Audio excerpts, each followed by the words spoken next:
जिस व्यक्ति को मैंने कभी देखा भी नहीं, उसने आत्महत्या कर ली और उसमें उसने लिखा कि जोनल मैनेजर साहब के कहने के ऊपर आत्महत्या करनी पड़ गई। मेरे ऊपर जो इल्जाम आया था झूठा, उसको बचाने के लिए मैं नागपुर आया जहां मुझे काम भी था, तो मैं शहर के था। तो दिस इज व्हाट आई से, whatever happens happens for the good. जिस तरीके से वो राइस मिट खा रहा था, मुझे अंदाजा आया कि वो कम से कम 2 दिन से कुछ खाया नहीं। So such things, you know, that touch your heart. दीवार को पकड़ के मैं चलता था। आज मैं चाय बेच रहा हूँ, मगर ये कहाँ मैंने बोला कि मैं जिंदगी भर चाय ही बेचता रहूंगा।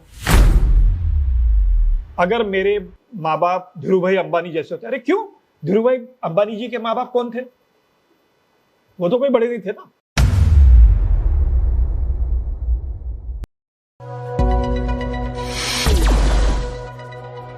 तो चलिए दोस्तों, अब मैं आपको मिलाने जा रहा हूँ एक ऐसे व्यक्ति से जिन्होंने बैंकिंग इंडस्ट्री से एक बहुत ही छोटी पोस्ट से काम करना शुरू किया। उसके बाद वहाँ पर काम करते करते वो LIC में आ गए। LIC में उन्होंने बहुत छोटी पदवी पे काम किया, लेकिन आगे चलकर वो LIC के एग्जीक्यूटिव डायरेक्टर बने।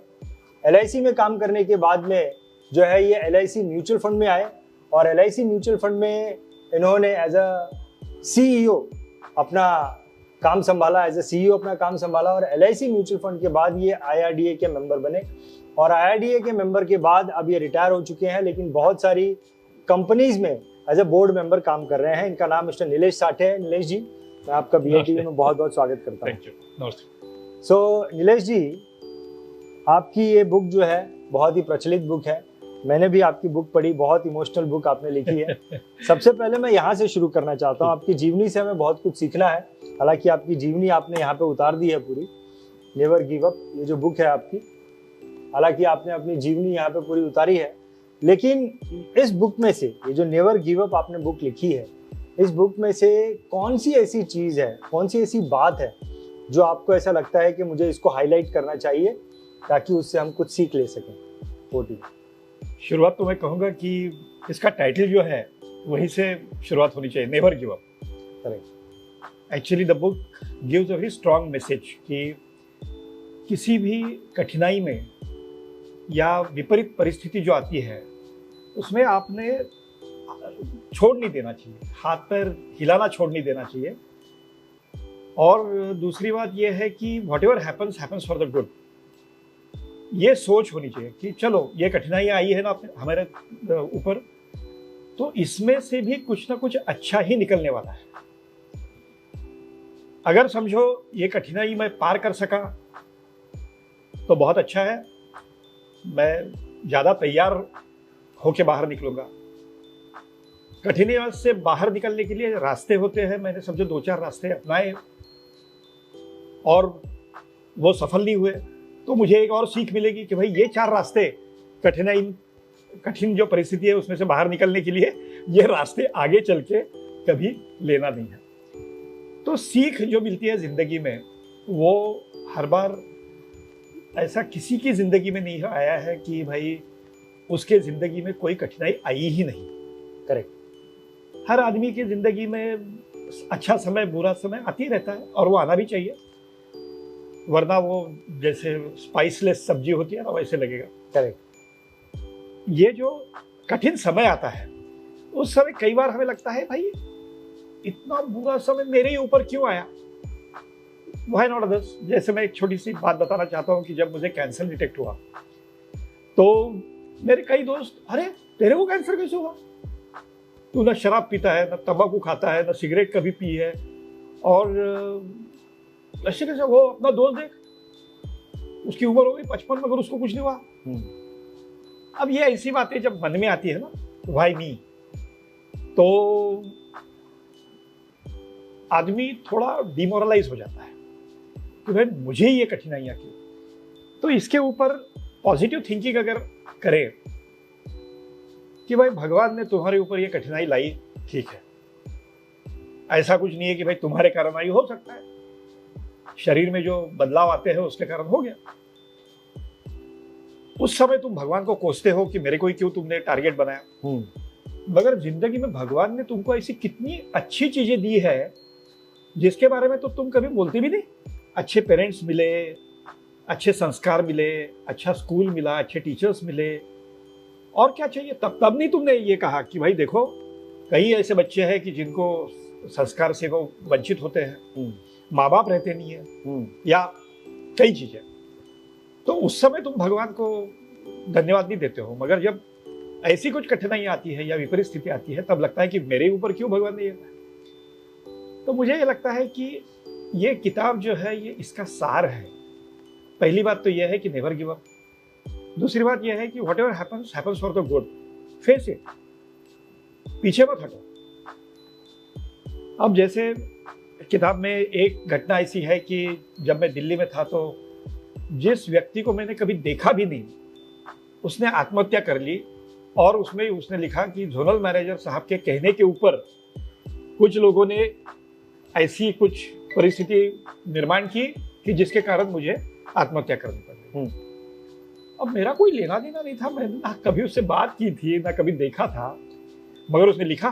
तो एट्रोसिटीज के तहत मेरे ऊपर केस चलने लगी, और उस समय किसी ने, हमारे जो बड़े साहब थे, उन्होंने कहा कि कुछ भी करो मगर पुलिस स्टेशन में मत जाओ, क्योंकि गए तो वो तुमको अंदर कर देते, और you are holding such a important position कि फिर वो LIC की बुरी पब्लिसिटी हो जाएगी, तो तुम अंडरग्राउंड हो जाओ।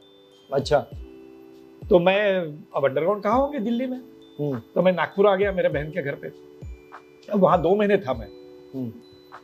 अब उस समय मुझे मेरी सेहत की तरफ ध्यान देने के लिए समय मिला, क्योंकि वरना तो इतनी एक्टिविटीज चलती थी, सीनियर DM इंचार्ज, फिर एग्जीक्यूटिव डायरेक्टर, फिर जोनल मैनेजर इंचार्ज, की अपने तरफ ध्यान देने के लिए समय ही नहीं मिलता था। तो मैंने देखा कि मुझे ब्लीडिंग हो रहा है रेक्टम से। अब फुर्सत थी, वहाँ काम धाम था नहीं, तो मैं गया डॉक्टर के पास। तो उन्होंने देखा, जांच वाच की, बायोप्सी की, और कहा कि यानी ये तय हुआ कि मुझे कैंसर की बीमारी हुई है।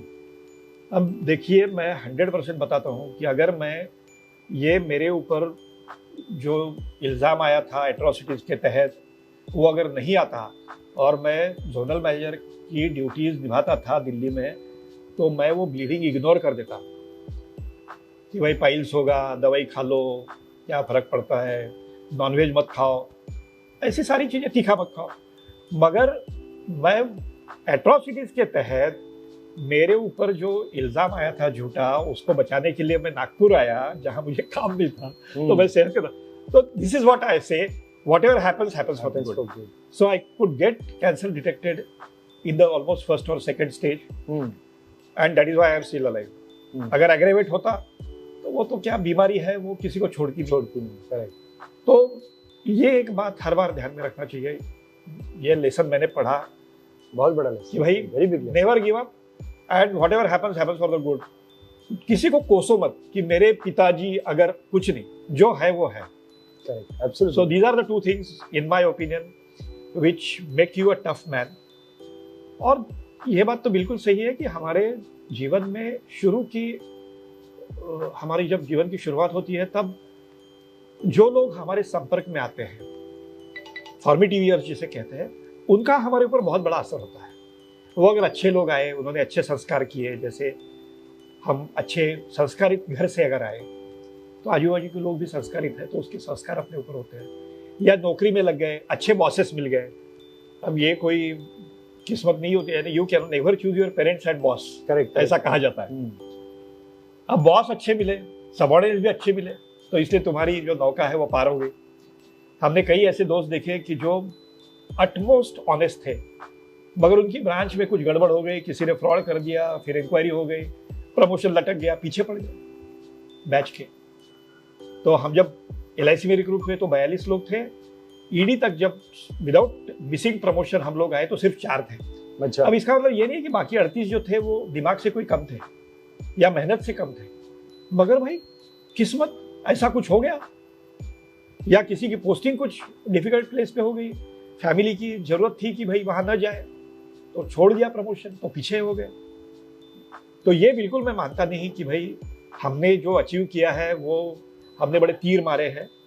हमारी किस्मत अच्छी थी, हमें आजू बाजू के लोग अच्छे मिले, बॉसेस भी अच्छे मिले, सबॉर्डिनेट्स भी अच्छे मिले। उसके कारण हम यहाँ तक पहुँच गए। बहुत बढ़िया, फैमिली अच्छी मिली, बीवी अच्छी मिली, अब बच्चे भी निर्भर नहीं है। बहुत बढ़िया। एक चीज़ तो मैंने बोली शुरुआत में कि आपने LIC के एक्स-ईडी बने, आप LIC म्यूचुअल फंड में CEO बने, आप IRDA के मेंबर रहे हैं। मुझे ऐसा लगता है कि आपकी ये जो सारी डिग्रियां रही हैं, इनसे जो सबसे बड़ी डिग्री ये है कि आप कैंसर सर्वाइवर हैं। ये आपकी सबसे बड़ी डिग्री है और ये सारी डिग्रियों से हमें जो मोटिवेशन लेना है, सबसे ज़्यादा मोटिवेशन तो आपकी ये डिग्री से मिलता है और इसीलिए आपकी ये जो बुक है नेवर गिव अप, ये आपने लिखी है। तो ये तो आपका एक एक्सपीरियंस है जो कि वाकई में बताता है कि कैसी भी सिचुएशन हो वो हमारे अच्छे के लिए ही है। ये आपका जो आपने बुक में लिखा है। साठे जी, कोई एक्सपीरियंस आप हमारे साथ शेयर करना चाहोगे जो आपको ऐसा लगता है कि इस बुक में नहीं है, बट उस एक्सपीरियंस से भी हम कुछ सीख सकते हैं? ह्यूमिलिटी जो है ना, ये हर बार रखनी चाहिए। सामने की व्यक्ति जो है वो आपके पास मदद लेने के लिए आई है, तो उसको हो सके तो मदद करो। एक घटना जो इसमें मैंने लिखी नहीं है मगर वो बाद में मैंने फेसबुक पे डाली थी। मेरी बहन बैंक में नौकरी करती थी, उसकी एक सहेली थी, उसके थ्रू एक चिट्ठी लेके एक यंग लड़का जस्ट ग्रेजुएट हुआ मुंबई में आया मेरे ऑफिस में, मैं जब सीनियर DM था, और उसने चिट्ठी दी तो मैंने पढ़ी और मैंने बैठो, क्या खाना वाना खाओगे? तो खाना खिलाया उसको। और मैंने बोला कहाँ रह रहे हो, क्या कर रहे हो? तो बोले मुझे संगीत में करियर करना है, मैं कवि हूँ और अच्छा संगीतकार हूँ। मैंने बोला मुंबई में तो बहुत मुश्किल है एस्टेब्लिश होना, मगर तुम करते रहो, कहीं ना कहीं मिल जाएगा मौका। अब मैंने बोला कहीं ज़रूरत पड़ी तो मेरे पास आ जाना। आपके क्षेत्र में मेरे कोई पहचान के नहीं है, मगर कुछ भी हो सके तो मैं मदद कर दूँ। बाद में महीना 2 महीने तो उसका कोई संपर्क नहीं रहा। 3 महीने बाद वो मेरे पास आया, लंच का समय था, तो उसको देखा तो काफ़ी बदलाव था उसमें। मैंने बोला अभिजीत खाना खाओगे? तो बोले हाँ। तो कैंटीन से राइस प्लेट मंगाई उसने। जिस तरीके से वो राइस प्लेट खा रहा था, मुझे अंदाजा आया कि वो कम से कम 2 दिन से कुछ खाए होंगे। अच्छा। मैंने उसको पूछा और कुछ मंगाओ? तो बोले हाँ। मैंने और एक राइस प्लेट मंगाई। मैंने बोला अभिजीत कोई दिक्कत है क्या? तो बोले हाँ।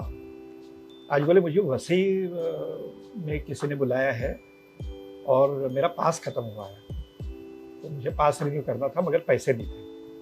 तो मैंने बोला कुछ हरकत नहीं।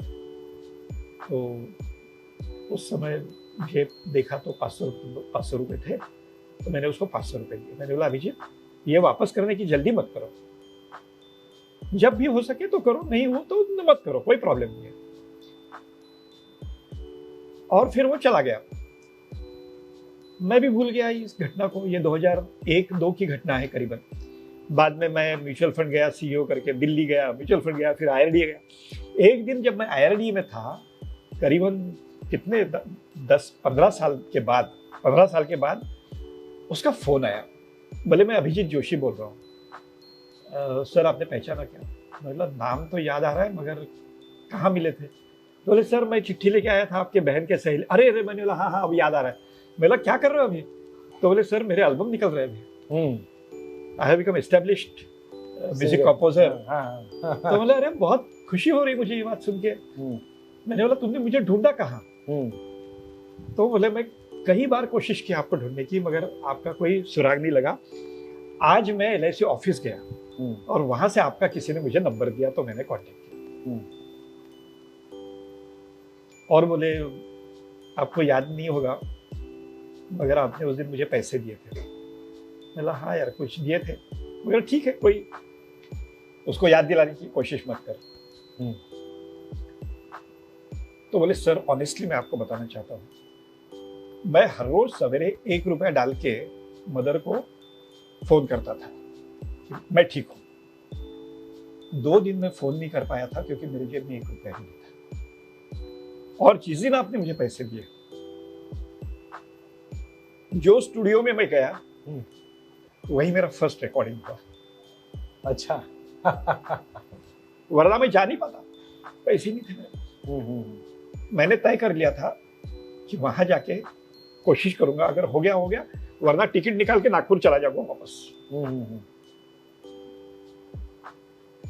ये घटना मैंने लिखी नहीं है, क्योंकि उस समय जब मैंने वो किताब लिखी थी, उस समय उसका मेरा कांटेक्ट नहीं था, मुझे मालूम ही नहीं था।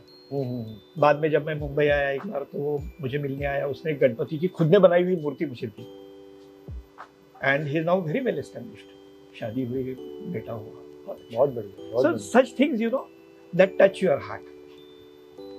कि और निस्पृहता से लोगों की मदद करो। Don't expect anything in return. जितनी हो सके उतनी करो, मगर किसी भी याचक को विन्मुख मत भेजो। ये एक लेसन हमारे घर में, खैर ये भी सारा संस्कारों से ही आता है, तो वो कभी काम आता है। साठे जी, आपने एक मूवमेंट बताई। हाँ जी। आप अपने गांव में आए वापस और आपको पता चला कि आपको कैंसर हो गया, तो वो जो आपका पीरियड रहा कैंसर से सरवाइव होने के लिए आपने जो जंग लड़ी वो जो उसमें से आपको कोई ऐसी लर्निंग मिली होगी जिसे आप हमारे साथ शेयर करना चाहेंगे? बिल्कुल, जरूर करूंगा। और ये भी करूंगा कि जितने सारे कैंसर सर्वाइवर्स हैं, उन्होंने सबने, जब भी कभी पता चलता है कि किसी को कैंसर हुआ है, तो उससे जाके मिलो, उसका काउंसलिंग करो, उसको बताओ कि देखो डरो मत, 10 साल पहले मुझे हुआ था, आज भी मैं जिंदा हूं, you also can fight it. और जब लाइव एग्जाम्पल सामने आता है ना, तो उसकी सीख ज्यादा मिलती है। This is one part. जब पहला ऑपरेशन हो गया, डॉक्टर ने कहा ये तो मामूली था, फर्स्ट सेकंड स्टेज में था, you don't worry, nothing will happen to you. अब मैं इंटरनेट पे देखता भी था कि भाई कोलोरेक्टल कैंसर जिसको होता है, उसमें 60% ऑफ द केसेस में सेकेंडरीज डेवलप होते हैं लीवर पे। तो प्रोटोकॉल के मुताबिक मैं रिपोर्ट्स करता था, तो सोनोग्राफी की, कुछ नहीं था, डॉक्टर को बताया चलो क्या। 9 महीने बाद जो सोनोग्राफी की, उसमें कहीं व्हाइट स्पॉट्स लीवर पे दिखे डॉक्टर को, तो उन्होंने कहा बायोप्सी करेंगे। Despite the fact that my cancer was the first stage cancer और second stage cancer, operation was absolutely successful, there was no reason why secondary should develop. मगर वो खून में रहता है तो कहीं ना कहीं जाके चिपक जाता है। अच्छा, लीवर जो होता है वो खून का ही होता है, तो कहीं चिपका होगा, अब वो बढ़ते गए। तो he said this is secondary metastasis on liver, you have to get it operated. तो फिर वो ऑपरेशन कर लिया। अब जब ऑपरेशन हुआ तो फिर डॉक्टर ने कहा कि देखो, जब सेकेंडरीज डेवलप हुई है, इसका मतलब कीमो लेना पड़ेगा। मतलब दे दो। तो every 3 weeks I used to get admitted in hospital for 3 days. Almost 42 hours का वो सेशन चलता था, ड्रॉप बाय ड्रॉप वो इधर आईवी से जाता था। डॉक्टर ने कहा देखो, तुम बोर हो जाएंगे, तुमको लगेगा अरे यार 20 सेकंड के बाद एक ड्रॉप आ रहा है, उसको बढ़ाएंगे स्पीड, ये मत करो, क्योंकि ये जहर है। जैसे लोहा लोहे को काटता है, वैसे जहर को निकालता है, तो इसकी स्पीड मत बढ़ाओ। 42 आवर्स लगेंगे। 42 आवर्स मैं कोकिलाबेन में कीमो लिया, 6 कीमो लिया, एवरी 3 वीक्स लिया। पहले शुरू के 1-2 कीमो में तो मुझे कोई उतना असर पता नहीं चला, मगर आखिरी के 2-3 कीमो जो थे, जब आता था घर पे तो एनर्जी नहीं रहती थी चलने की, 18 घंटा सोते रहता था। अच्छा। But I used to ensure on Friday I used to get admitted office करने के बाद, क्योंकि 5 days a week था म्यूचुअल फंड का। सैटरडे संडे 2 दिन में मेरी कीमो होती थी। मंडे मुझे डिस्चार्ज मिलता था, तो मंडे की छुट्टी लेनी पड़ती थी। Tuesday I ensured that I go to office. अच्छा। कई बार ऐसे हुआ है कि मैं 8 बजे उठा बिस्तर से, मगर 9 बजे मैं ऑफिस गया। इतनी थकावट होती थी कि दीवार को पकड़ के मैं चलता था। अच्छा। मगर जाना है, क्योंकि अगर एक दिन नहीं गया तो लगेगा कि अरे और एक दिन रहना चाहिए घर पे, फिर लगेगा और एक दिन रहना चाहिए। सो this is one thing which I insured my self. जैसे कीमो होके आता था, एक दिन की रेस्ट करने के बाद मैं पैदल चलना चालू करता था। पहले दिन 100 मीटर, दूसरे दिन 200 मीटर, ऐसे करते करते बाय द टाइम 3 हफ्ते का पीरियड खत्म होता था, I used to come up to that level of 3-4 kilometres morning walk. तो एनर्जी रिकूप होती थी, फिर से खत्म हो जाती थी, फिर से रिकूप होती थी, फिर से खत्म। तो ये 6 कीमो के बाद डॉक्टर ने कहा नाउ एवरीथिंग इज फाइन। फिर पेट सीटी स्कैन किया, nothing was visible, they said you are perfectly alright. Despite all this, again third time metastasis was developed on liver, and that time it was on 2 different segments which are, liver में 8 segment होते हैं। तो जो पीछे के segment होते हैं ना, वो ऑपरेट करना मुश्किल होता है, आगे के जो है वो ऑपरेट करना आसान होता है। तो उस समय एस के रॉय करके मेरे दोस्त थे, वो LIC में थे, एग्जीक्यूटिव डायरेक्टर थे या चेयरमैन बन गए थे उस समय मुझे लगता है। उनके एक दोस्त टाटा ये कैलकाटा कैंसर हॉस्पिटल में डॉक्टर थे कैंसर के, तो उन्होंने मेरे रिपोर्ट उनको भेजी। 8 दिन बाद उसने मुझे कहा कि Nilesh, you check from your surgeon, my friend is saying this surgery is very difficult and you should tell him that if you are not in a position to operate it fully well during the given time, you close the surgery, but do not try to extend the surgery time which may become fatal. So I went to my doctor, Dr. Ankur Shah करके थे surgeon. उनको कहा कि doctor, I know the surgery is difficult. He said, no, don't worry, I have done such surgeries, we'll do it. I said, but whatever it is, I don't want to die on operation table. He said, why? You are not going to die, don't worry. I said, no, that is because मेरे पिताजी operation table पे गुजर गए हैं। It was in 1961. He was operated of kidney. He had stones in kidney. That time इतना development भी नहीं था, तो एक्सरे के बेसिस पे सर्जन ऑपरेट करते थे। When they opened it, they found that in the second kidney, stones are more, so no passage could be through. As a result of which he died on operation table. I don't want to die like that. अब देखिए, हमें अच्छा doctor मिलना भी एक किस्मत की बात होती है। उन्होंने जो एक सेंटेंस मुझे उस समय कहा, that I will never forget, mister Sathe, I will not allow you to die on operation table, I will make you live with cancer than to die without it. जैसे कहते हैं ना, operation was successful but the patient died. I will ensure, अगर नहीं हुआ समय मैं बंद कर दूंगा, जितने दिन तुम्हारी जिंदगी है, किस्मत है, तब तक तुम जिंदा रहोगे विद कैंसर। बट अननेसेसरीली मैं ये चैलेंज नहीं लूंगा कि नहीं मैं तो दिखूंगा, nothing of that, don't worry, I will ensure that you don't. Now these are some of the things which you get only by your fortune, what is getting here. अच्छा डॉक्टर मिलना कितनी बड़ी बात है। So these are some of the things which happen. Then after that, जब मैं surgery के बाद ऑलमोस्ट आफ्टर 24 आवर्स मुझे होश आया, मैंने देखा तो मैं आईसीयू में था, and they were trying to shift me from bed to the trolley which will take me to the another place. तो मैंने कहा कि नहीं आप मुझे उठाते क्यों, मैं I can switch over my self. तो बोले know that can not happen, you have been just operated. I said, don't worry. संभव उस समय मुझे अंदर से ऐसे लगा कि now I am cancer free. It was in 2014 after my third surgery. तो मैंने अपने आप थोड़ा खिसका के मैं वो उसके ऊपर बैठ गया। फिर उन्होंने तो उसके बाद my recovery was very fast. तो इंटरनल मैकेनिज्म भी जो अपने बदन की होती है ना, it also keeps fighting against the odds. तुम दवाई लो तो 7 दिन में सर्दी चली जाएगी, नहीं लोगे तो भी 1 हफ्ते में चली जाएगी। ये लोग कहते हैं अब 1 हफ्ते में कैसी जाएगी बिना दवाई लिए। तो इंटरनल मैकेनिज्म जो वो फाइट करते रहती है।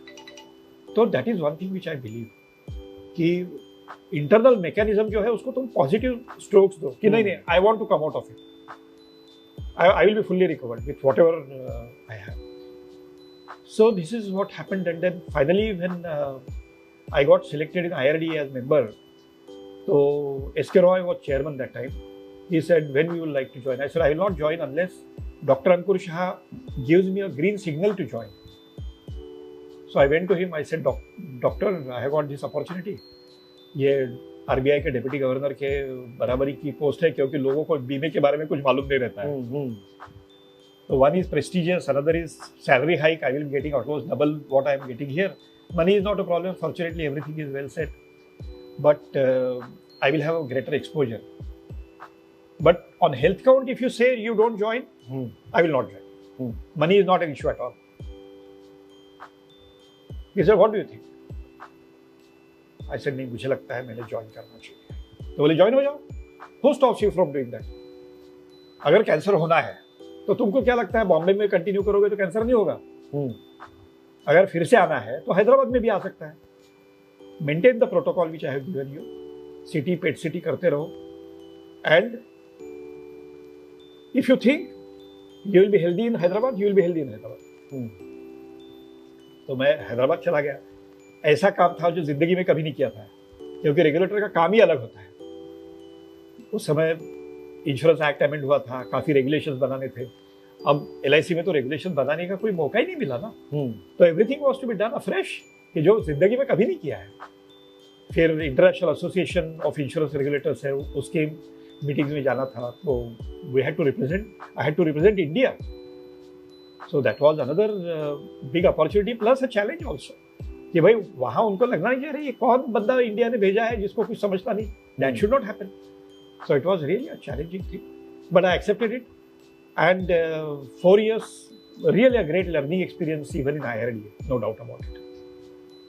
तो शायद जरा लंबाई में बताया होगा मगर नहीं, लेकिन मुझे साठे जी आपकी ये बात से, आपने जो आपके कैंसर सर्वाइवर का जो एक्सपीरियंस मेरे साथ शेयर किया, अगर मैं इससे कुछ निचोड़ निकालूं तो मेरे को ये समझ में आता है कि आपने इतनी ये परिस्थिति में होते हुए भी अपने आप को जो है काम से बाहर नहीं निकाला. अब काम करते रहे आप, और मेरे ख्याल से आप काम करते रहे तो आपकी एनर्जी बरकरार रही, नहीं तो आप डाउन हो जाते हैं. आप जो कह रहे हैं ना बिल्कुल सही है. मैं तो ये हर बार कहता हूँ कि you should have something to do in future. जो बकेट लिस्ट होती है ना कि भाई ये करना है, वो करना है, वो करना है, बाकी है. तो अगर आप जिंदगी में कुछ सोचोगे कि मुझे ये करना बाकी है, तो जिंदगी जीने की तुम्हें तमन्ना मिलती है. करेक्ट. IRDA में जब था तो मैंने ये सोचा कि अब ये टर्म खत्म होगा, फिर मैं क्या करूंगा. 2 साल का कूलिंग ऑफ होता है IRDA में, यानी you can not join any insurance company और एनी वेयर. तो बोला क्या करूंगा मैंने बोला अपनी आत्मकथा लिखनी चाहिए. That I started. This book? No, Marathi हो. अच्छा, मतलब यही बुक मराठी में? पहले मराठी में आया, फिर मराठी के बाद मराठी का नाम है साठे उत्तरांची कहाणी. That is published by Popular Prakashan. That has also been sold out in the 1.5 years only. तो वो लिखना चालू किया. करीबन 1.5-2 साल लगे उसमें. फिर पब्लिशर, फिर ढूंढो कौन है क्या. So that was over. वो होने के बाद फिर रिटायर हो गया इन द मीनवाइल. फिर 2 साल कुछ करना नहीं था. तो मैंने अब क्या करना चाहिए. तो some of my friends said, देखो मराठी किताब तो बहुत बढ़िया है, इसमें कोई दो राय नहीं, मगर तुम इंग्लिश में लिखो, क्योंकि नेक्स्ट जनरेशन जो है हमारी, जो बच्चे हैं वो मराठी जानते नहीं, पढ़ना तो जानते नहीं है. आती है मराठी मगर किताब पढ़ना नहीं आता है. तो आई सेड ओके. तो मैंने फिर इंग्लिश उसका लिखना चालू किया. तो दैट वाज अनदर मिशन कि मुझे ये पूरा करना है. इन द मीनवाइल नागपुर गया तो नितिन जी गडकरी हमारे दोस्त हैं, तो उनको मराठी किताब मुझे देनी थी. तो उनके घर पे गए, उनको किताब दी. तो बोले नीलेश आप क्या कर रहे हो. मैंने कुछ नहीं, देखो मैं अभी करीबन 35-40 साल बाद नागपुर आया हूँ, नागपुर में मकान बनाया है, अब मुझे नागपुर छोड़ के कहीं नहीं जाना है. तो बोले नहीं ऐसे कैसे, आई वॉन्ट योर हेल्प. तो मतलब क्यों. तो बोले नहीं NHI में मुझे फाइनेंस एडवाइजर चाहिए. तो मैंने बोला देखो ये हमारा कूलिंग ऑफ वगैरह है, उसमें अगर बैठता है तो बोले नहीं वो उसको कोई प्रॉब्लम नहीं है, वो हम करवा लेंगे. तो मैंने बोला ठीक है, पैसे की कोई बात नहीं है, अगर गवर्नमेंट ने 1 रुपया भी दिया तो मैं साइन करने के लिए तैयार हूँ. Money is not an issue, मगर समझो मेरा कुछ कंट्रीब्यूशन NHI में हो सकता है तो आई will be more than happy. तो फिर वो एज यूजुअल पेपर्स मूव होते होते 2-4 महीने बाद उन्होंने मुझे मैंने मेरी 3 कंडीशन है। पहली कंडीशन, मैं Delhi office, head office NHAI का दिल्ली है, मैं दिल्ली में नहीं रहूँगा, जब जरूरत पड़ी तो आऊँगा, मगर हवाई जहाज से आऊँगा, हवाई जहाज से वापस आऊँगा। दूसरी कंडीशन मेरी ये है, मैं 10 से 5 नौकरी नहीं करूँगा। आपने अगर कहा कि भाई दिल्ली नहीं आ रहे हो मगर यहाँ हमारा रीजनल ऑफिस है, वहाँ हर रोज जाते जाओ, मैं नहीं करूँ, 10 से 5 नहीं करूँगा। और तीसरी कंडीशन है, मैं एडिशनल सेक्रेटरी के रैंक पे था जब IRDA में था, तो I was entitled for business class. उस लेवल के जो एमिनिटीज होंगे वो मुझे देने पड़ेंगे NHAI। तनख्वाह इज नॉट अ प्रॉब्लम, आप दो मत दो, उसकी कोई प्रॉब्लम नहीं। दे एग्रीड, चेयरमैन जो थे NHAI के। फिर जब अपॉइंटमेंट आया उस पर वो क्लॉज नहीं था, ये 3 कंडीशन मेरी। मैंने उनको फोन किया, मैंने कहा देखो मेरे को मालूम है गवर्नमेंट की बातें कैसे चलती है, आपने एग्री किया है, 4-6 महीने बाद आपकी ट्रांसफर हो जाएगी, नया IAS ऑफिसर वहाँ आएगा और वो कहेगा कहाँ लिखा है, लाइए मुझे आप एक चिट्ठी भेजो कि ऐसा है। तो उन्होंने फिर चिट्ठी भेजी, अच्छा, ताकि it is on my record, और सही में उनकी 6-8 महीने बाद ट्रांसफर हो गए। तो खैर, बिकॉज दैट वाज, तो you should always think of कि I have to do something more is left in life, not just about cancer और एनीथिंग। अब रिटायरमेंट के बाद भी कई बार मैंने देखा है कि लोग सोचते हैं कि अरे अब क्या है, बच्चे तो वेल सेटल्ड है, करना क्या है, आराम से उठो, पेपर पढ़ो, 50 बार बीवी को चाय मांगो, ये नहीं। You should always try to be in active life to the extent you can. बहुत बढ़िया, बहुत बढ़िया। This is one lesson for everybody, not just those who have got cancer and who are cancer survivors, but for everybody, कि भाई फालतू के आराम मत करो या गपशप मारते हुए गॉसिपिंग मत करो, डू समथिंग कंस्ट्रक्टिव, कोई सोशल वर्क करो। जैसे I am working for my school where I studied, वहाँ पे मैं ट्रेजरर हूँ, वॉलंटरी। वहाँ जब मैं पहली बार ज्वाइन हुआ तो उनको कहा कि मेरे लिए चाय कॉफ़ी मंगानी नहीं, और कभी बाई चांस लोग आए हैं उनके साथ मंगाई तो उसका पैसा मैं दूंगा, क्योंकि जब मुझे सोशल सर्विस करनी है तो I am not suppose to earn anything out of it. अच्छा, फॉर्चुनेटली अब फाइनेंशियल पोजीशन ऐसी है कि क्यों मैं मेरे स्कूल की तरफ से चाय पीऊँ। The college from which I graduated, that is Shiksha Mandal Wardha, they also came to know that I am in Nagpur now, so they took me on Shiksha Mandal Wardha। तो मैं GS college of commerce and economics जो नागपुर में है, बहुत अच्छा college है, उसके भी एग्जीक्यूटिव कमेटी पे हूँ। तो वहाँ पे भी कुछ ना कुछ ऐसा सोचो कि कुछ बदलाव ला सको। बहुत बढ़िया, बहुत बढ़िया। तो साठे जी, आपने बैंक में काम किया है, आपने म्यूचुअल फंड में काम किया, आपने लाइफ इंश्योरेंस में काम किया, आपने रेगुलेटरी में काम किया, आपने NHAI में भी आप एक अच्छी पदवी पे काम कर रहे हो। तो एक चीज़ मैं आपसे जानना चाहता हूँ कि कौन सा ऐसा आपका गुण जो है, जो आप में है और सब जगह पे आपको काम आए, कॉमन गुण तो एक मैं जरूर बताऊंगा कि जो काम करना है ना वो लगन से करो, और ये मत सोचो कि भाई ये नीचा काम है, मुझे क्यों भेजा है यहाँ, मेरे से कम काबिल लोग जो है उनको फेवर हो गई, मैं इतना काबिल होने के बाद मुझे फेवर नहीं हुई। और जहां भी जाओगे वहां से कुछ ना कुछ सीखो और कुछ अलग बदलाव करने का प्रयास करो। मैं जब LIC नोमरा म्यूचुअल फंड में गया एज CEO, वो करीबन उस समय 15-20 साल का मैच्योर्ड म्यूचुअल फंड था। यू विल बी सरप्राइज्ड, वहाँ पे करीबन 200 के आसपास का स्टाफ था, जिसमें से करीबन 150 लोग LIC से ऑन डेपुटेशन आते थे। सारे म्यूचुअल फंड उस समय 45 के आसपास थे। LIC म्यूचुअल फंड छोड़ के स्टॉक मार्केट जब खुलता है तब खुलते थे 9:30 बजे उस समय, अब 9 बजे हो गया। सिर्फ हमारा म्यूचुअल फंड का टाइमिंग जो था वो LIC के टाइमिंग के बराबर था। 10:30 बजे ऑफिस खुलेगा, 5:30 बजे बंद होगा। क्यों?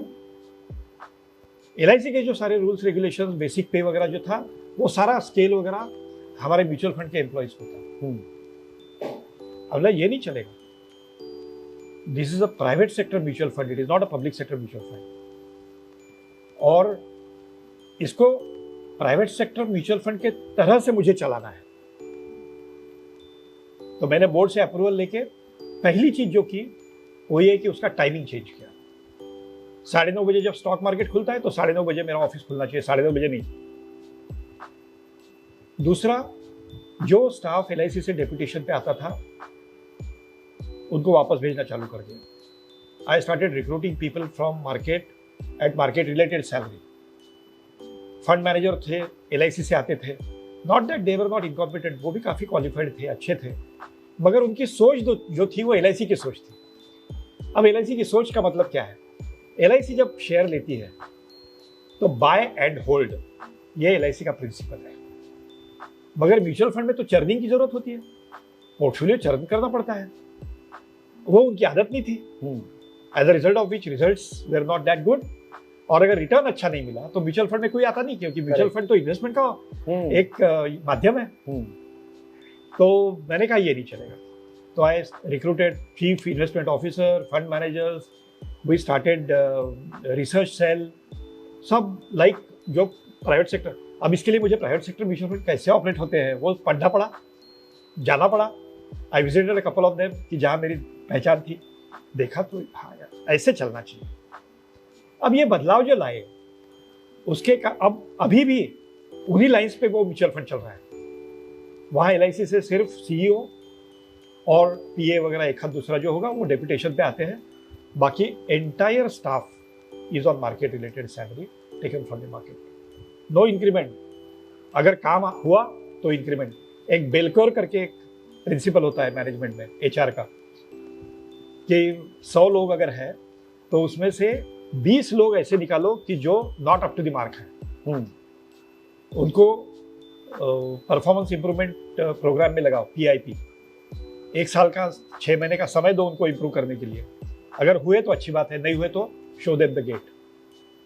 60% जो है उनको नॉर्मल इंक्रीमेंट दो, और ऊपर के जो 20% है उनको give them something extra, either by way of incentive और रिवॉर्ड या something. I introduce that and that is still going on. There is no annual increment, there is no pay scale.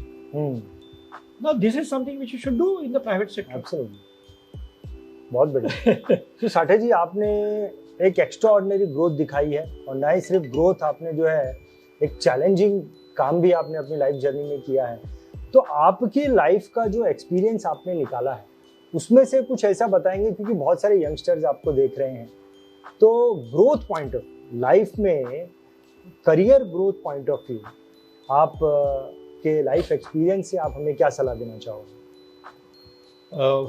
Especially for youngsters, all these things which I have said, I will repeat again. One is never give up. कोई भी काम नीचा नहीं होता है, and this lesson I learned from my mother. College में जब था तो एग्जाम, दिवाली के पहले सेमिस्टर उस समय हो जाती थी एक एग्जाम कॉलेज की, तो करीबन 1 महीने की छुट्टी रहती थी।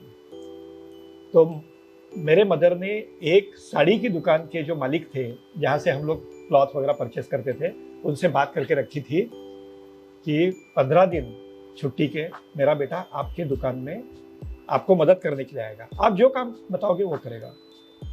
उस समय मैं 2nd ईयर कॉमर्स में था। वो दुकान का नाम अंजलि करके था, वो वेस्टाकोट रोड पे दुकान थी, अभी भी है।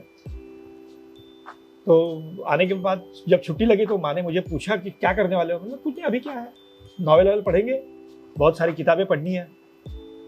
तो बोले हर रोज शाम को 5 से 8 तक अंजलि में जाना है दुकान में, और वो चाचा जो बताएंगे वो काम करते हैं।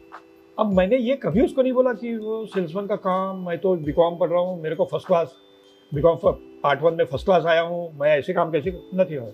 She said it must be good for me. I went to the shop. वहाँ जाने के बाद उन्होंने मुझे 1-2 दिन कहा कि आप सिर्फ ऑब्जर्व करो कि हमारे सेल्समैन किस तरीके से लोगों से बात करते हैं। और एक काम पहले दिन से उन्होंने दिया, जब शॉप 8 बजे बंद होती थी तो सारी कैश जो है वो सॉर्ट करनी, गिननी, पेन स्लिप बना के नेक्स्ट डे बैंक में जाने के लिए वो तैयार रखी। ये काम पहले दिन से उन्होंने दिया मुझे, क्योंकि मैं कॉमर्स का स्टूडेंट था। तो मैं देखता था किस तरीके से बात करते हैं ग्राहक के साथ, और चंद 1-2 दिन में मुझे पता चला कि अरे यार ये तो काम बहुत अच्छा है, आसान है। तो I picked it up very well. And honestly let me tell you कि साड़ी जो होती है वो एक बार आपने बताने के बाद अगर फोल्ड करके फिर से वैसी रखनी है ना, my wife can not do it the way I do it. अच्छा। एंड सो क्विकली, वरना वो देखना पड़ता है पहला फोल्ड किधर है, फिर दूसरा किधर है। मेरे को ऐसे देखने के बाद पता चलता है कि ये कहाँ है। वैसे कपड़ा उल्टा है कि सीधा है, स्पेशली सफेद कपड़ा जो होता है बड़ा मुश्किल होता है। I can detect it just like that. तो अब कब काम आएगा भरोसा नहीं, कभी आ भी सकता है, नहीं भी आ सकता है, क्योंकि जो सीखते हो कभी ना कभी कहीं ना कहीं काम जरूर आएगा। करेक्ट। और इसीलिए कुछ भी काम नहीं समझो। इस पे मैंने एक आपने देखा होगा, एक चाय वाला MBA करके एक निकला है पॉइंट, वो फ्रेंचाइजी देते हैं ओनली फॉर MBAs। अच्छा। एक MBA का मैंने इंटरव्यू देखा, बहुत सटीक बात की थी उसने। उसको पूछा गया कि अरे तुम तो MBA हो, चाय क्यों बेचते हो? तो बोले मैडम आज मैं चाय बेच रहा हूँ, मगर ये कहा मैंने बोला कि मैं जिंदगी भर चाय ही बेचते रहूंगा। ये मेरी शुरुआत है, बहुत बढ़िया। कल इसके साथ मैं पेस्ट्री बेचूंगा, कॉफी बेचूंगा, कई चीजें बेचूंगा। मैं देखूंगा मुझे प्रॉफिट किस में ज्यादा है, वो काम करूंगा, मगर आज शुरुआत की है मैंने। बहुत बढ़िया। This is something which I appreciate, कि भाई कुछ भी काम करो शुरू से, डोंट थिंक दैट ये निचला काम है। बहुत बढ़िया। This is one thing which I want to tell the youngsters, क्योंकि यंगस्टर्स को कई बार ये मन में आता है, अगर मेरे माँ बाप धीरू भाई अंबानी जैसे होते। अरे क्यों? धीरू भाई अंबानी जी के माँ बाप कौन थे? वो तो कोई बड़े नहीं थे ना। करेक्ट। तो आप इतने बड़े बनो कि लोगों को ये लगे कि अरे हाँ यार ये बच्चों को बहुत फायदा हुआ क्योंकि इसके माँ बाप ऐसे थे। करेक्ट। तो instead of cursing your parents because you cannot choose your parents and your boss, correct, why do you curse them? खुद को इतना बुलंद समझो कि भाई कुछ करके बताऊंगा। This is a couple of things which I thought. Sathe ji, आपने इतने सारे अलग अलग लेवल पे काम किए हैं, इतनी सारी एक्टिविटीज की, आपने बताया म्यूचुअल फंड में भी आपने इतने बड़े चेंजेस किए। कौन सा आपको अपना काम ऐसा याद आता है जो आपको लगता है कि इस काम से मुझे सबसे ज्यादा सेटिस्फेक्शन मिला है लाइफ में? यस, जब मैं LIC में था तो विजयन करके चेयरमैन थे। LIC life insurance, LIC mutual fund? नहीं, LIC life insurance. Life insurance. तो उन्होंने एक दिन मुझे कहा कि हमारे एजेंट जो है ना, उनको ग्रोथ अपॉर्चुनिटीज कुछ मिलनी चाहिए, क्योंकि agent is born an agent and he dies as an agent, क्योंकि एजेंट तो एजेंट ही रहेगा। तो उसमें क्या बदलाव करना चाहिए कि उसको खुद को लगे कि हाँ अब मैं एलिवेट हो गया। तो कुछ ऐसी स्कीम बनाओ कि जिससे हम उनको प्रमोट कर सकें। तो that was almost right from A to Z my creation, and that scheme was approved by the board, later on implemented by me as first executive director. विजय साहब ने मुझे वो थोप दिया कि भाई तुम्हारी स्कीम है, तुम ही चलाओ। And let me tell you, ये जो स्कीम बनाई थी उसका नाम था chief life insurance agent, chief life insurance advisory scheme. तो एजेंटों को हमने चीफ एजेंट का दर्जा दिया और उनको एजेंट रिक्रूट करने के लिए हमने अप्रूवल दिया। सो ये कॉन्सेप्ट आप लेके आए? क्या बात। ओके। एंड आज LIC के टोटल बिजनेस में ये CLIs जो है उनका कंट्रीब्यूशन करीबन 12 से 15% है, बहुत through their agents, not their own business. उनका एजेंट का बिजनेस तो चल रहा है, बट एजेंट्स रिक्रूटेड है। ऐसे कई CLIs हैं जिनके पास आज 50-100 एजेंट है। करेक्ट। तो this is a great satisfaction for me कि this was one. Second is LIC में एक जमाना था कि काउंटर पे इतनी भीड़ होती थी कैश भरने के लिए कि लोगों को लगता अरे यार हम पैसे देने आए, मांगने नहीं आए, फिर भी आप घंटों तक हमको क्यू में खड़े रखते हो। तो ये भी एक विजय साहब ने मुझे काम दिया कि you see that the queues in the branches कम हो। तो हमने ये जो एजेंट थे, जो एस्टेब्लिश्ड एजेंट थे, क्लब मेंबर जिन्होंने हम कहते हैं, उनको हमने प्रीमियम पॉइंट के नाम से एक सुविधा दी। This was also your idea? This was not originally my idea, but I implemented it very effectively. 2 साल उसमें कोई काम हुआ नहीं। 2 साल बाद एक दिन विजय साहब ने हमारे टॉप मैनेजमेंट कमेटी में पूछा, रही है क्या चल रहा है? मुझे लगता है शायद जिनके पास है उनको समय नहीं है इसके तरफ ध्यान देने के लिए। स्कीम अच्छी है, कोई इसको वॉलंटरीली लेना चाहता है इंप्लीमेंट करने के लिए? मैंने हाथ ऊपर किया, मतलब मैं लिखा। And you will be surprised, वो स्कीम इतनी सक्सेसफुल हुई कि आज एजेंटों के ऑफिसेस में या बाहर LIC के ऑफिस के बाहर 50% से ज्यादा प्रीमियम कलेक्ट होता है। और कितनी रसीदें LIC इशू करती होगी? LIC issues more than 1 crore receipts, 50 lakh के ऊपर बाहर में होती है, तो क्यों ऑटोमेटिक कम होगा? बहुत बढ़िया। ये दो मुझे लगता है बड़ा समाधान मिलता है कि मेरे कारण मैं कुछ कर पाया। मैंने कई समय पहले ऐसे सुना था कि जब मैंने सुना तब आपका नाम सामने नहीं आया था, लेकिन कोई बोल रहा था कि ये एक बहुत बड़ा क्रांतिकारी काम हुआ है और ये CL आएगा। तो I can say to my audience कि CL आए और प्रीमियम पॉइंट के पीछे mister this is the man behind this क्रांति। एक क्वेश्चन मेरे मन में आता है साठे जी, आपने, क्योंकि आपने सब जगह पे काम किया है, बैंक में भी काम किया है, life insurance, mutual fund, you know, और तो सब जगह पे आपने काम किया है। तो एक इंश्योरेंस एजेंट जो है, जो सिर्फ लाइफ इंश्योरेंस का काम कर रहा है, आप उसे क्या सलाह देना चाहोगे? उसे सिर्फ लाइफ इंश्योरेंस का काम करना चाहिए या बदलते माहौल के हिसाब से उसे financial adviser, mutual fund, FD सब बेचना चाहिए? What is your suggestion? Yes, actually जमाना वो चला गया जब LIC का एजेंट सिर्फ LIC का ही काम करता था, क्योंकि एवेन्यूज नहीं थे। Over a period of time avenues open हो गए, तो इंश्योरेंस एजेंट ने सिर्फ इंश्योरेंस का ही काम नहीं करना चाहिए। He should offer a package of financial services to the client, ताकि उसको होलिस्टिक 360 डिग्री व्यू मिले कि मेरी कुछ भी फाइनेंशियल प्रॉब्लम के लिए ये बंदा है कि जिसकी सलाह मैंने लेनी चाहिए। May it be new pension scheme, NPS जिसे कहते हैं, may it be mutual fund, may it be sovereign gold bond, may it be of course life insurance और जनरल इंश्योरेंस। जितनी post office, even for that matter, he may not directly be in a position to do it, but through agencies of some relatives और somebody he can do that work. तो agent ने किसी भी financial problem में, उसको कहीं loan लेना है, तो he should be in a position to get in touch with aggregators who arrange loans at low rate of interest, evaluate and tell him that see you can take loan from here. So he should be a financial consultant rather than only an insurance agent. Sathe साहब, आपकी ये बात सुनकर एक insurance agent की आंखें तो खुलेगी, ये बहुत बड़ी बात है बहुत सारे इंश्योरेंस एजेंट के लिए। लेकिन एक इमीडिएटली मेरे मन में प्रश्न आता है, और वो ये है कि एजेंट जो है उसका जो मेंटर उसका डेवलपमेंट ऑफिसर होता है, और डेवलपमेंट ऑफिसर नहीं चाहता है कि वो डाइवर्ट हो जाए 4 चीजों में। वो उसको बार बार एक सलाह देता है, भाई एक ही लाइफ इंश्योरेंस ही करना है सिर्फ। नहीं। तो डेवलपमेंट ऑफिसर को आप क्या बोलना चाहोगे? I will tell you what happens. ऐसा उसको क्यों लगता है?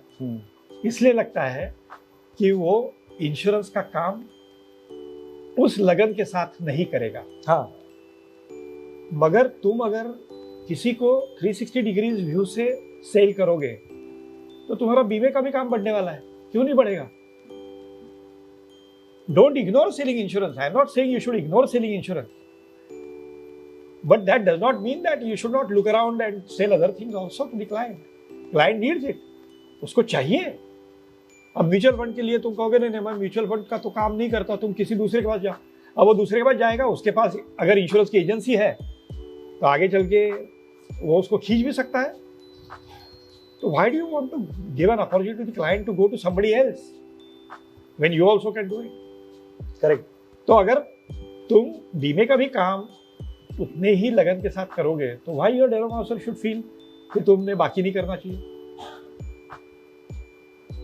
मगर जब एजेंट का ध्यान दूसरी तरफ जाता है और इधर का ध्यान कम होता है, तब उसको ये लगता है डेवलपमेंट ऑफिसर को कि अरे इसके कारण कम हो गया, ये नहीं है। वैसे भी honestly you tell me one thing, अगर एजेंट सही में, जैसे हम नौकरी करते थे तो 8 घंटे कम से कम नौकरी करते थे। बिजनेस में तो हम देखते हैं कि लोग जो बिजनेस में वो कम से कम 12 घंटे काम करते हैं, और एजेंसी का तो व्यवसाय ही है, तो 12 घंटे तो काम करना चाहिए। कोई भी एजेंट मुझे दावे के साथ कहे कि अप्रैल से लेके मार्च तक हर रोज मैं 8 घंटे काम करता था, तो मैं उसको कुछ भी देने के लिए तैयार हूं। It doesn't happen. अप्रैल में जून में अभी तो स्लैक है,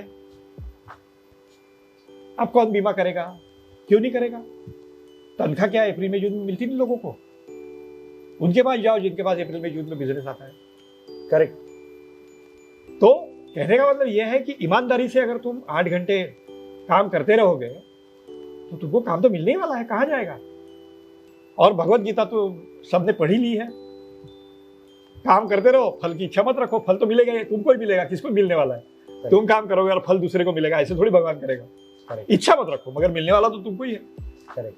मगर काम अगर नहीं कर रहे हो और फिर रोते रहोगे, अरे आजकल तो मिलता ही नहीं है किसी, unless you put in 100% efforts, you cannot expect returns. So 100% efforts करो. No developer also will be happy with you. Correct. Unhappy with you. You keep doing the work. उसी लगन के साथ ही बीमे का भी काम करो। मगर इसका मतलब ये नहीं है कि आज के ज़माने में तुम अपने क्लाइंट को दूसरे के पास भेजोगे कि वहाँ जाओ। अब तो IRDA ने भी अलाउ किया है, agent can do life, non life और जनरल का काम वो कर सकता है, ऑफिशियली कर सकता है।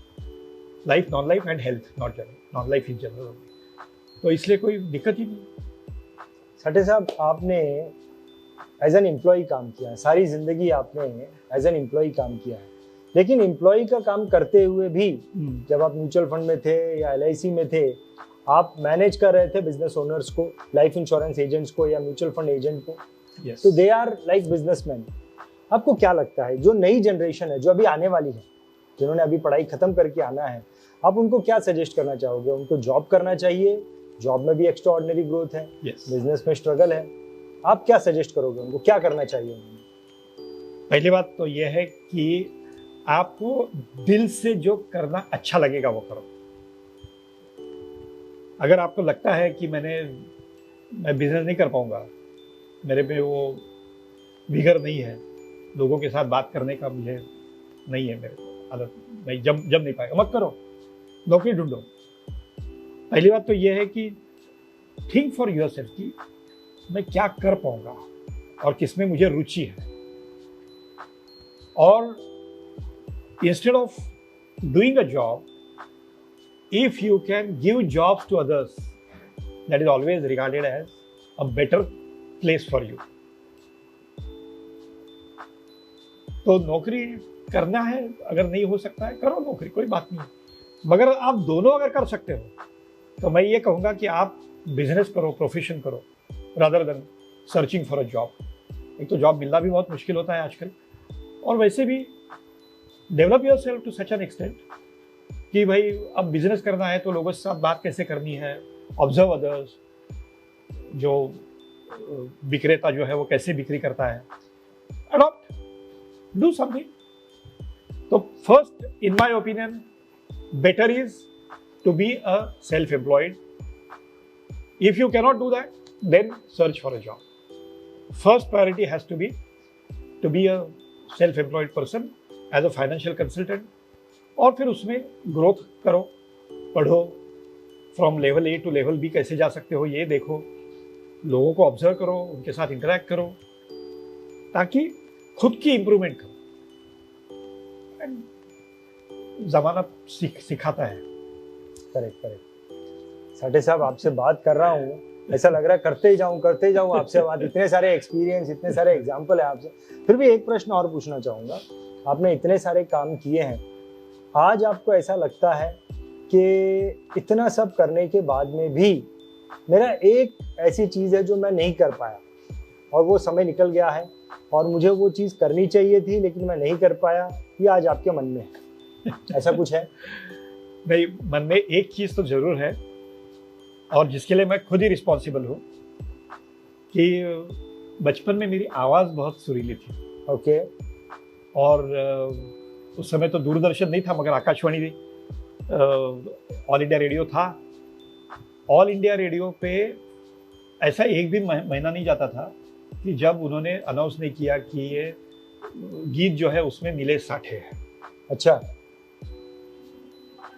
समूह गीत जो होते थे उस समय, ऑलमोस्ट एवरी समूह गीत में मैं रहता था। ओके।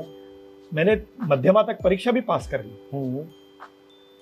मगर उसके बाद जैसे स्कूलिंग खत्म होने को आई, तब मेरा अटेंशन म्यूजिक से हटकर क्रिकेट की तरफ चला गया। ओके। और हमारी जो टीचर थी वो बुलाती थी, नीलेश थोड़ा तो गा के जा, थोड़ी तो रिहर्सल करके जा, मगर मैंने उनको बिल्कुल इग्नोर किया। As a result of which मेरी आवाज़ फिर बाद में आवाज़ फूटती है, तो वो फिर चली गई। मैंने रियाज नहीं किया। As a result of which संगीत कान से अच्छा सुनता हूँ, मगर अब गला नहीं रहा। That is my regret and I don't blame anybody else, I blame my self for that. That is one thing which I am missing. चलिए, ये तो आपका रिग्रेट रहा, लेकिन ये जो हजारों लाखों इंश्योरेंस एजेंट हैं, उनको अगर आप संगीत की दुनिया में चले जाते हैं तो उनको आप नहीं मिलते। तो ये उनकी किस्मत रही, हम सब की किस्मत रही कि आप फाइनेंशियल इंडस्ट्री में आए और आपने इतना अच्छा योगदान दिया। एक बहुत अच्छी आपने जो है चैलेंजिंग लाइफ जी है। और नीलेश जी, मैं आपको बहुत बहुत धन्यवाद करना चाहूँगा कि आपने अपना समय निकाला। ऑल द वे नागपुर से आप आए। आप आए थे किसी फंक्शन के लिए, लेकिन आप हमारे पास में आए, इसके लिए बहुत बहुत धन्यवाद करना चाहूँगा। आपके इस एक्सपीरियंस को हमारे साथ शेयर करने के लिए बहुत बहुत धन्यवाद। दर्शकों को भी ये बोलना चाहूँगा, देखिए नीलेश साठे जी का ये जो एक्सपीरियंस हमें मिला है, बहुत हर एक स्टोरी में, इनके हर एक एग्जाम्पल में हमें बहुत कुछ सीखने को मिला है। ये जो कुछ भी आपने सीखा है, जो समझा है, जो जाना है, इसे अपने तक ही सीमित नहीं रखना।